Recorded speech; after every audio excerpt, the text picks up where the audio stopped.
The inside has become total vacuum, so the doorway gets sucked in.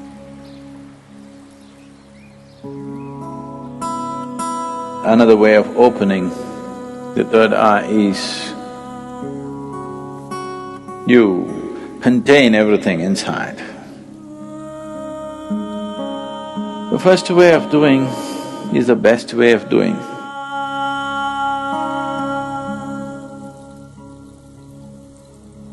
The most significant aspect of Shiva is that he opened his third eye. All the other things, he danced, he meditated, married twice, did so many things, that's not the thing. He opened his third eye. It's only for that we remember him even today. For that, even today, after thousands of years, we still bow down to him. Because there is no substitute for knowing. There is no substitute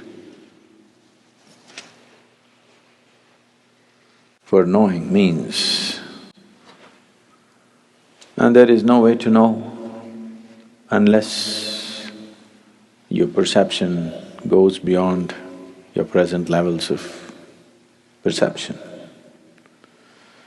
Unless your ability to see is enhanced beyond its present limitations, there is no way to know.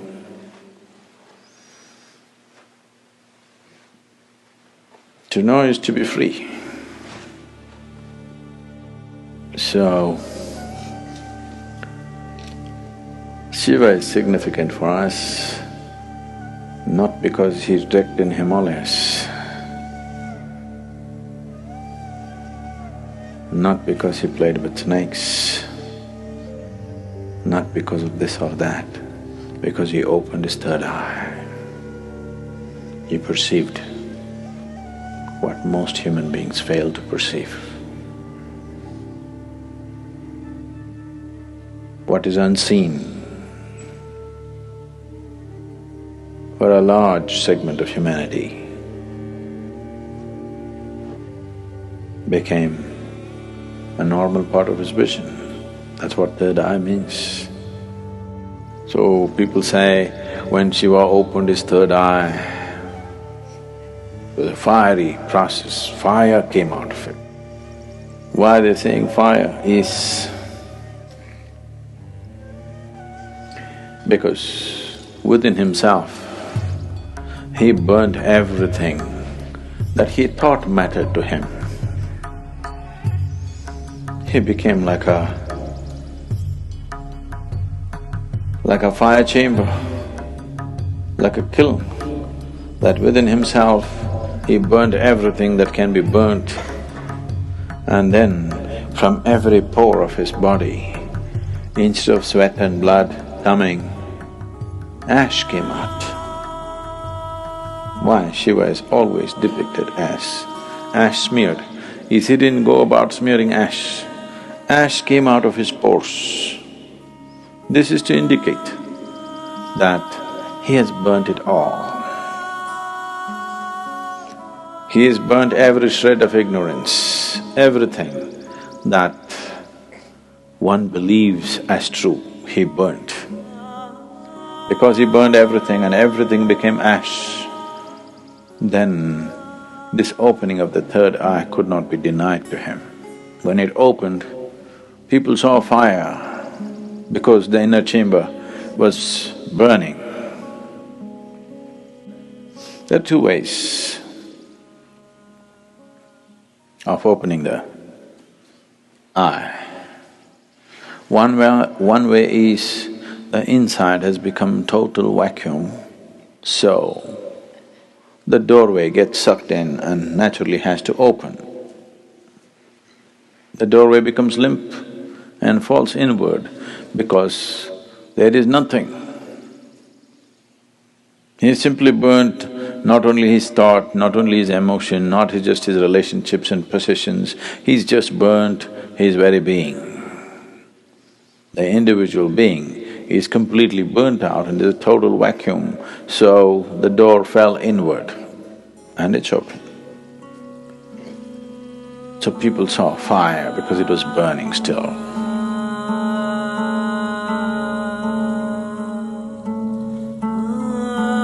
Another way of opening the third eye is you contain everything inside. Everything is contained.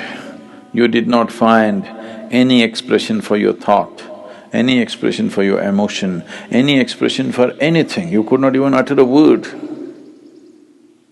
See, if you remain silent for 4 days, on the 5th day, you feel like singing suddenly.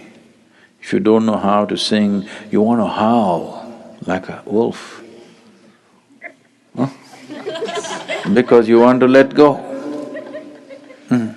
You didn't let go anything, so much pressure built up, and this door got knocked open from inside.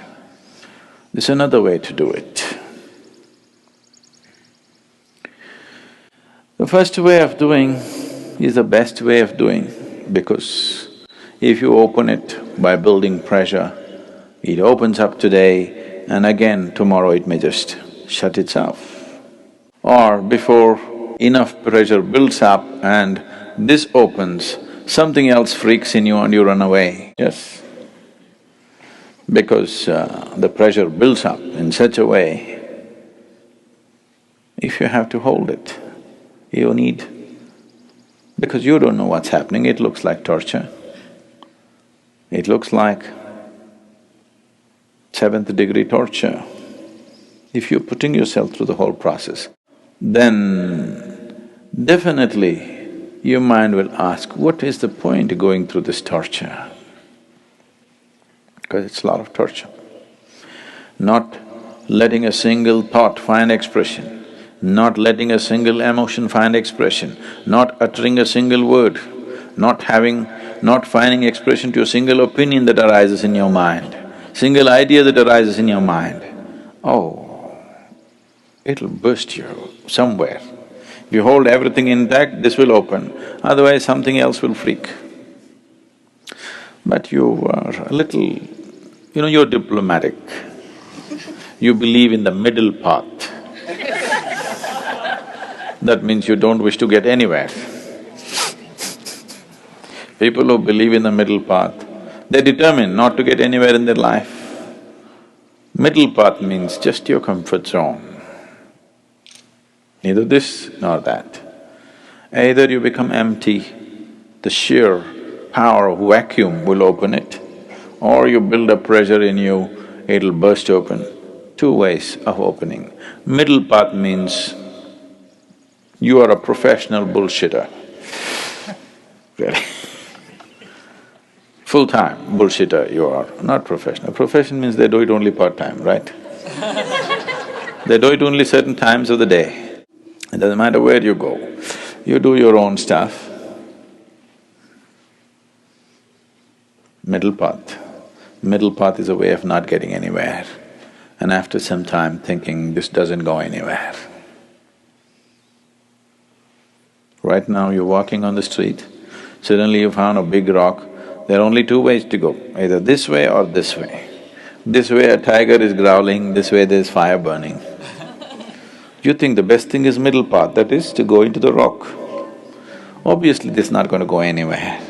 This will give you good exercise for some time. If you try to go into the rock, it's a good exercise, really, it'll build a lot of good muscle if you take the middle path. It's just that you don't go anywhere.